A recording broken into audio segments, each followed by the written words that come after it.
ఈ మధ్య క్రైస్తవ యువతను చాలా మంది రెచ్చగొడుతున్నారు. రెచ్చిపోకండి ప్లీజ్. మనకి ఇక్కడ ఎవరు శత్రువులు లేరు, అందరూ మన వాళ్లే, మనం అందరం భారతీయులు. రేపొద్దున భావితరాలకు ఈ భావజాలం వెళితే చాలా ప్రమాదం. ఏం జరిగినా సరే సంయమనం పాటించాలి. ఇప్పుడు ఒక మాట నేను ఎప్పుడు చెప్తుంటాను, మళ్ళీ చెప్తున్నా. క్రైస్తవుల్లో అందరూ మంచోళ్ళు ఉన్నారా? క్రైస్తవంలో చాలా మంది ఆడపిల్లలు ఉన్నారు. 50% ఆడపిల్లలు క్రైస్తవులను పెళ్లి చేసుకున్నారు.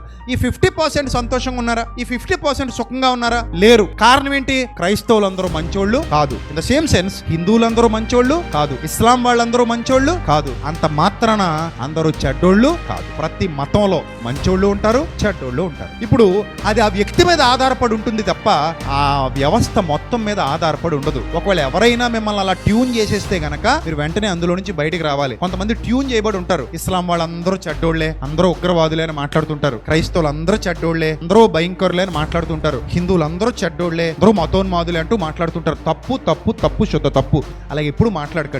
హిందువుల్లో ఎంతో మంది నీతిమంతులు, మంచోళ్ళు, జాలి దయా కరుణ కలిగిన వాళ్ళు ఉన్నారు. ఇస్లాంలో ఎంతో మంది జాలి దయా కరుణ కలిగిన వాళ్ళు ఉన్నారు. క్రిస్టియన్స్ లో ఎంతో మంది నీతిమంతులు ఉన్నారు, యథార్థవంతులు ఉన్నారు, జాలి దయా కరుణ కలిగిన వాళ్ళు ఉన్నారు. సో అన్ని మతాల్లోనూ మంచి చెడ్డ ఉంటుందండి. అంత మాత్రాన మనం ఒక వ్యక్తిని బట్టో, ఒక వ్యక్తి మాట్లాడిన మాటను బట్టో, ఒక వ్యక్తి చేసిన తప్పును బట్టో అందరినీ శత్రువులుగా చేసుకోవడం మూర్ఖత్వం కాదా? క్రైస్తవులు కావచ్చు, హిందువులు కావచ్చు, ముస్లింస్ కావచ్చు, జైనులు కావచ్చు, బౌద్ధులు కావచ్చు, సిక్కులు కావచ్చు, ఎవరైనా కానివ్వండి. ఒక మనిషి తప్పు చేస్తే ఆ మనిషి వరకే దాన్ని తీసుకోండి. సమాజానికి అంతటిగా ఆపాదించకండి. అర్థమైందా?